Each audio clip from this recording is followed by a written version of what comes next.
हम यहाँ क्यों आए हैं? ताकि तुम्हें हमारा वादा याद हो।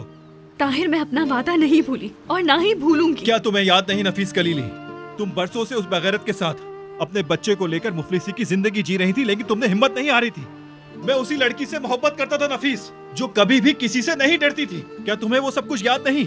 ताहिर को तुम्हारी जरूरत है, तुम्हारी मदद के बगैर मैं कुछ भी नहीं कर सकता। और आज मुझे तुम्हारी जरूरत है तो तुम अपने वादे भूल रही हो।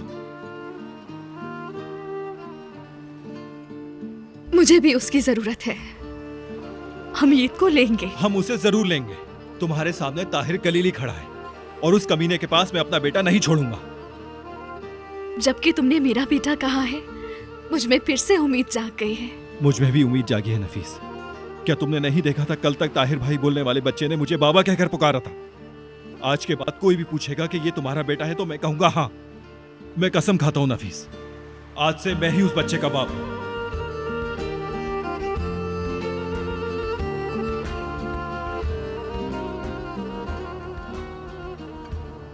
अब क्या करना है? ईद यहीं रहेगा क्या? ईद को स्कूल जाने की जरूरत है। तुम्हारा शानदार मंसूबा नाकाम हो गया तो तुमने ईद को बचाने का फैसला कर लिया।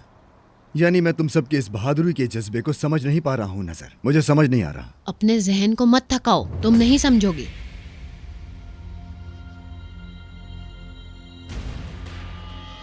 मैं देख रहा हूँ कि तुम काफी बहादुर हो गई हो। जो चीज तुम्हें करनी थी वो तुम कर चुके हो।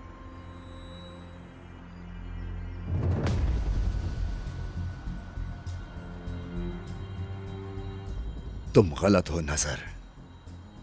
बदतरीन काम जो मैं कर सकता हूं वो भी नहीं किया मैंने, बल्कि मैंने तो अभी शुरू भी नहीं किया। ईद घर से नहीं निकलेगा, मुझे परेशान मत करना। वैसे भी थोड़े ही वक्त के बाद यह मसला यकसर हल किया जाएगा। क्या मतलब है तुम्हारा? मतलब ईद का ख्याल रखना और वो घर से बाहर ना निकले। मेरे आदमी तुम्हारी बहन को घर ले जाएंगे। मुझे इतनी बड़ी फैमिली पसंद नहीं।